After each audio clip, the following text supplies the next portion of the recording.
I want all of you, forever, you and me, every day. Romance movies like The Notebook set some of our grandest expectations for what a relationship should be like. But if you look closer, this rom-dram sends some very mixed messages. They didn't agree on much. In fact, they rarely agreed on anything. As irresistible and fated as Noah and Allie's love feels, Noah can be manipulative and obsessive, and Allie repeatedly slaps and shoves Noah. They fought all the time. Despite the story taking place in the American South, Black characters are never anything more than extras, and the story at times erases slavery while romanticizing the Old South. Because of these toxic takeaways, some modern critics have written the film off entirely. So what made The Notebook the romance movie of the early 2000s, and how much of it holds up? The story of these star-crossed lovers does still offer some meaningful messages. Their love story transcends class and disability. They're honest and vulnerable with one another, and love their partner for who they are despite what other people may think. He's not suitable for you, baby. I love him. Here's our take on the mixed messages of The Notebook and what's still to love and admire about this volatile couple.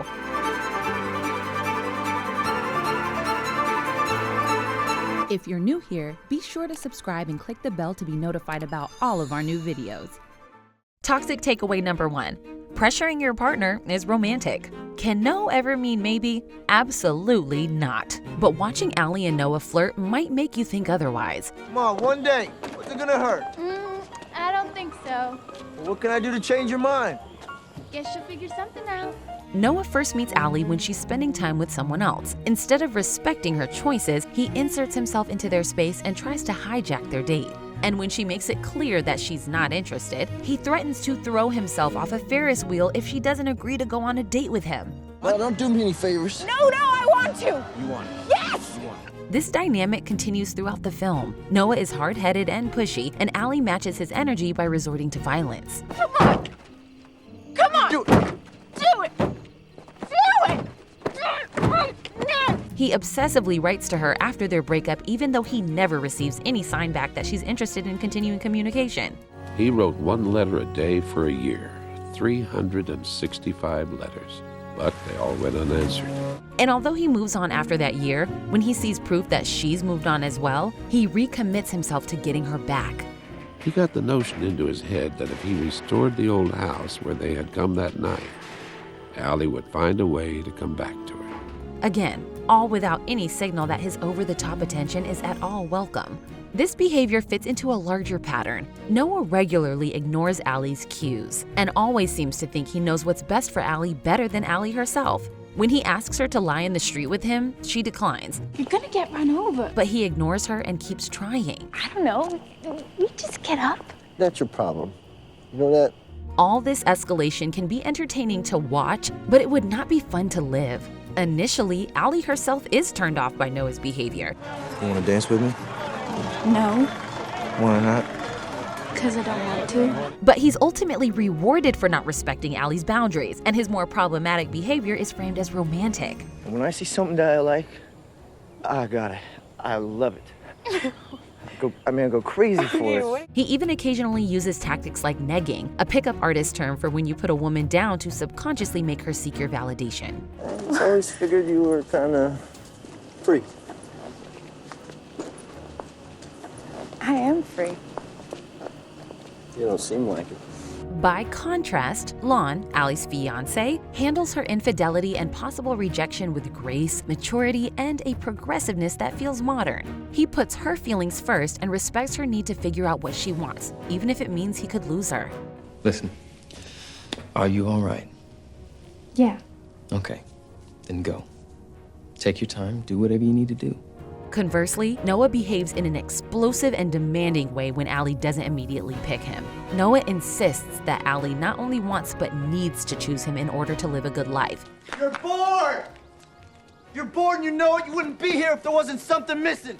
But while you can read this difference as making Noah more selfish and immature than Lon, ultimately, The Notebook suggests the pressure Noah places on Allie is essential evidence of a real, passionate love. which ends up implying that passion means fighting. Look at us, we're already fighting. Well, that's what we do. Thank you to this video's sponsor, Established Titles. It offers the perfect way to profess your undying love for someone by giving them their very own title of Lord or Lady. Established Titles is a really fun project. It's a novel way to preserve the natural woodlands of Scotland while helping global reforestation efforts. It offers the opportunity to buy at least 1 square foot of land on a picturesque estate in Edelston, Scotland. And due to an ancient Scottish custom, when you purchase the land, you officially get the title of Lord or Lady to go with it. It makes such a romantic gift. Plus, Established Titles works with charities One Tree Planted and Trees for the Future, planting a tree for every order. As a great last-minute gift, I bought me and my husband plots beside each other. Since then, we've added our titles to plane tickets when we travel. It's so much fun. And if you haven't met the one yet, you can add your title to your dating profile to impress. Established Titles is actually running a massive Black Friday sale right now. And if you use the code THETAKE, you get an additional 10% off. Plus, the first 200 people purchasing a title pack using my link will effectively be next to my plot, within a few minutes of walking distance. Go to establishedtitles.com/thetake to get your gifts now, help support the channel, and we can start building our little The Take Kingdom. Toxic takeaway number 2. Fighting makes love exciting. Couples fight. Addressing conflict is a normal part of communication, and miscommunication is common, especially in young love and new relationships. But when fighting routinely crosses important boundaries, like when it includes vicious name-calling or gets physical, this can be a sign a couple isn't the right match. Arrogant son of a bitch. Noah and Allie fight frequently about all things big or small, and these fights even turn violent. When they face important crossroads in their relationship, moments when they should be listening to each other's feelings and prioritizing open communication, instead, they blow up at each other. Now I hate you, you Well, I hate bastard. you. If you leave here, I hate you. The movie suggests their behavior is part of what proves their love is pure magnetism. The two feel so strongly for one another, they can't help but clash.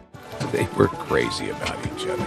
It's such an established pattern in their relationship, Allie even expects their big explosive breakup will blow over. No, just wait a minute. We're not really breaking up, are we? Come on. This is just a fight we're having, and tomorrow it'll be like it never happened, right? So this sends a toxic message that real passion means constantly breaking up and making up, screaming matches and hitting, and adult communication just isn't required or truly romantic. It wasn't over. It still isn't over.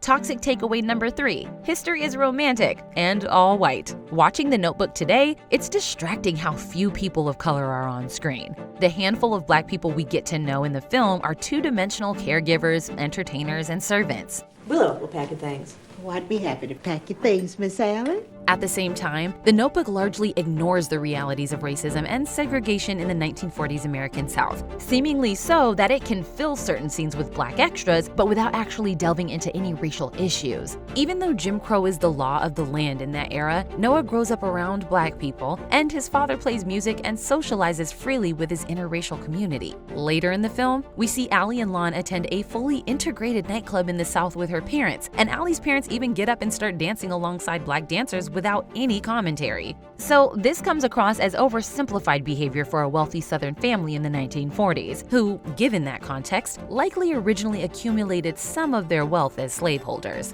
Dad's got more money than God. When Lon comes along, Allie's family is ecstatic because He also came from old Southern money and was fabulously wealthy. But while this is made to sound glamorous, old money in a Southern context from this era probably entails profiting off of slave labor. And although Noah doesn't come from money and grew up around Black people, even his love story with Allie romanticizes the Old South. Noah's grand gesture of love to Allie is fixing up an old plantation house that looks like the kind typically built by enslaved people.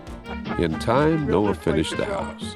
So now that we've covered the worst stuff, what are the good takeaways of this movie? And can we still find things to appreciate? Meaningful message number 1. Don't let other people keep you from the person you love. It's just summer love. Trouble is what it is. Allie's family is extremely judgmental of Noah because of his socioeconomic status and social standing. He's what? He is What? trash! Trash! Trash! Not for you! They do all they can to keep the young couple apart. They embarrass him and allow their guests to be rude to him at a dinner they host. Allie's mother even intentionally shares details about Allie's future that she knows will hurt Noah in front of other guests. But Allie's going to Sarah Lawrence. Didn't she tell you? And Sarah Lawrence is in New York. When Allie and Noah are out late at night, Allie's parents call the cops. Allie's mom also intentionally hides hundreds of letters from Noah to keep her daughter in the dark and interfere with her daughter's decision-making. Because of you, my entire life is ruined. Okay, yes, I stole your letters. But none of this dissuades Allie. At first, when she meets Noah, she tells him about how she relies on her parents and makes important decisions with them. Oh, Mom and Daddy, we just had everything together. When they try to come between her and Noah for such superficial reasons, though, Allie is not afraid to stand up for herself. You are not to see him anymore, and that's final. No, it's not final. Yes, it is. No, it's not final. You're not gonna tell me who I'm gonna love. So, The Notebook remains an inspirational reminder to all of us to follow our instincts and trust our own hearts. Meaningful message number 2. Love isn't perfect. Even the best relationships are hard work. It's gonna be really hard. And we're gonna have to work at this every day. And pursuing true love actually feels really scary. Allie and Noah both take emotional risks to be open with each other. And it doesn't always go smoothly for them. When they almost have sex for the first time, it feels realistic that Allie gets nervous and starts overthinking. Like, what are you thinking? What are you thinking right now? The scene ultimately isn't that sexy or perfect, but what makes it so sweet is the way that Noah accepts the imperfection of the moment and comforts Allie about what matters. I wanted this to be so perfect. And I can't shut up. I love you. Did you know that? When they're older, Allie shows up on his doorstep as an engaged woman, and Noah is so stunned, she starts to second-guess her decision. I'm a stupid woman. I shouldn't have come. But again, we see Noah leaning into their imperfect reunion. He invites her in. Their chemistry doesn't reignite perfectly after so many years apart, which again feels realistic, but they push through the awkwardness together. This room. Is this where... This is the room? All this establishes an ideal for us that's not based on love always being magical and effortless, but on a partner understanding and having patience with your imperfections. Their love story is so compelling because of how willingly they accept the entirety of one another. It's also why theirs is a lasting love. Meaningful message number 3, in sickness and in health. Noah's willingness to patiently put in whatever work is needed is best illustrated by the frame story of The Notebook, where we see him retelling the story of their love to Allie in an elderly care center to help her remember, despite her dementia. This plot underlines that their love story isn't just the passion, it's also the steady, unglamorous dedication and care. Not always, but remembers. Senile dementia is irreversible. It's degenerative. That's what they keep telling me. Noah made a vow to be with Allie in sickness and in health until death do they part, and he honors that vow even though she cannot recognize him anymore, a point when many others would consider it reasonable to give up. Mama doesn't know us. She doesn't recognize you. She'll never understand. We miss you. This effort also comes at a high emotional cost, but this choice is not contingent on what he gets back from Allie. It's a choice to express his love in every way he can for as long as they're both breathing. How much time do we have? I'm not sure. Last time it was no more than 5 minutes. The Notebook is such a fairy tale romance because of the way the two have grown old by each other's sides and taken on all the challenges of old age together. In the final scene, they die together in each other's arms, representing the fantasy of a love where two people literally can't live without the other. Meaningful message number 4. Real love is out there for all of us. In The Notebook, Noah knows that life isn't about our accomplishments, it's about the relationships we fill it with. I've loved another with all my heart and soul, and for me, that has always been enough. When Allie's mom tries to discourage her from being with Noah because of his social and economic class, Allie knows the same thing. A life well lived is a life full of love. She doesn't want to be like her parents, who have every material thing they could want but don't have love. You don't look at Daddy the way I look at Noah. You don't touch or laugh. You don't play. You don't know anything about love. Allie knows her love with Noah is special, but it's also simple.